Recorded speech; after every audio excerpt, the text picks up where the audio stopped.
اللهم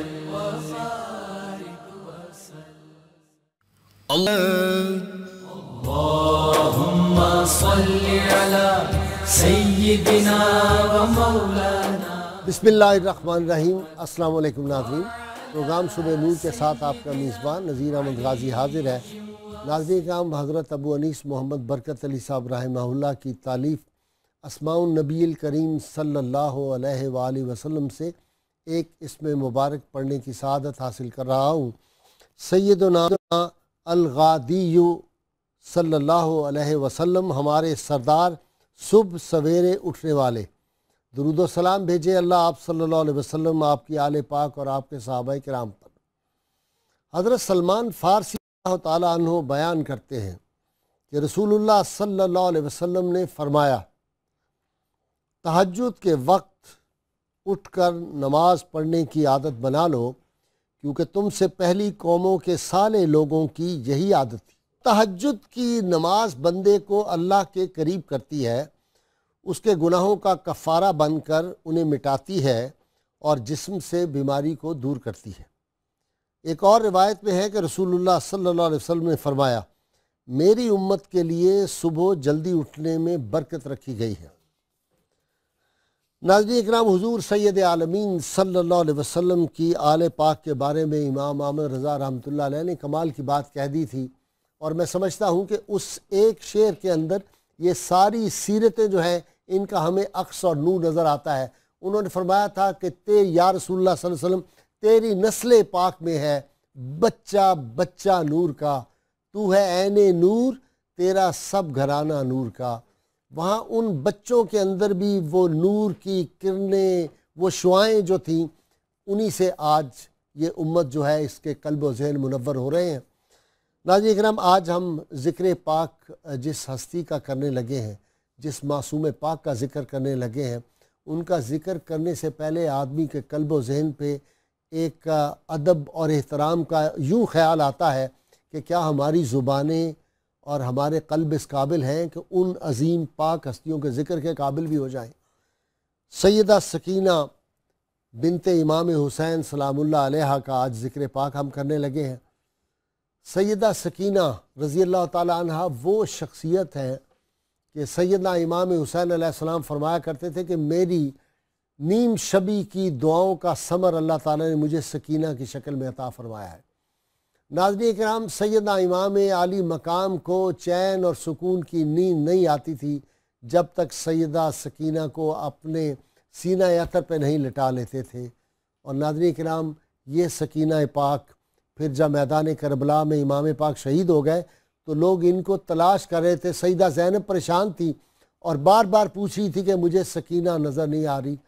ناظرین کرام، پھر جب جا کے دیکھا تو امام عالی مقام کا جسد عطر پڑا ہوا ہے میدان کربلا میں، اور سیدہ سکینہ نے اسی طرح اپنے چہرے کو اپنے والد گرامی کے سینے پہ رکھا ہوا ہے اور وہ اپنی بپتا بیان کر رہی تھی۔ ناظرین کرام، لوگوں کا تو بہت حوصلہ آتا ہے، اسکالرز کا، میں بڑا کمزور آدمی ہوں۔ میں رات کو بھی جب یہ سوچ رہا تھا کہ صبح جا کے سیدہ سکینہ کا پروگرام کرنا ہے تہجد کے وقت، تو جو واقعات میں دیکھ رہا تھا تو میرے دل میں خیال آتا تھا کہ میں آج جا کے مفتی فاروق القادری سے عرض کروں کہ مفتی صاحب آپ ہی بیان کریں، میں بہت کمزور آدمی ہوں۔ مفتی صاحب۔ بسم اللہ الرحمن الرحیم۔ اللہم صلی علی سیدنا محمد وعلی آل سیدنا محمد وبارک وسلم۔ غازی صاحب، صرف آپ کی ہی یہ کیفیت نہیں ہے، بلکہ میں سمجھتا ہوں یہ ایسا تذکرہ ہے، اگر پہاڑوں کو سنایا جائے تو شاید ان کا کلیجہ بھی چر جائے اور ان کے بھی بطن سے اور ان سے پانی بہنا شروع ہو جائے۔ حضرت سیدہ سکینہ سلام اللہ علیہ، امام علی مقام کی لخت جگر، محبوب صاحبزادی، جن کا خاندانی پس منظر تو سب سے بڑا یہی ہے کہ آپ امام علی مقام کی بیٹی ہیں۔ والدہ کی جانب سے آپ حضرت ام رباب کی شہزادی ہیں، اور آپ کے برادر تھے حضرت شہزادہ علی اصغر، اور وہ بھی کربلا کے شہیدان ذویل اکرام میں سے ایک تھے۔ حضرت سیدہ ام رباب صاحبزادی تھیں حضرت امراء القیس، اور حضرت امراء القیس وہ ہیں جنہوں نے نصرانیت سے تائب ہو کر دور فاروقی میں حضرت فاروق اعظم رضی اللہ تعالیٰ عنہ کے دست اقدس پر اسلام قبول اور کیا، بڑے خاندان کے تھے، بہت عظیم خاندان، ذی وجاہت خاندان قابل تھا، تکریم خاندان، بالکل ایسا ہی تھا۔ وہ کیا حدیث پاک ہے کہ جو کفر میں بلند سردار تھے، سردار تھے، اسلام میں بھی وہ سردار ہیں، اچھا، جن کو کبر میں احترام حاصل تھا، تکریم حاصل تھی، بلند مقام حاصل تھا، اسلام بھی ان کو ویسی ہی شان و شوکت اور احترام دیتا ہے۔ ٹھیک، تو یہ حضرت ام رباب کی صاحبزادی ہیں، اور حضرت امام علی مقام سیدہ ام رباب سے بھی بہت محبت کرتے تھے، حضرت سکینہ کی والدہ سے، بلکہ آپ فرماتے تھے کہ جس گھر میں سکینہ اور ام رباب ہو مجھے اس گھر سے بھی پیار ہے۔ سبحان اللہ۔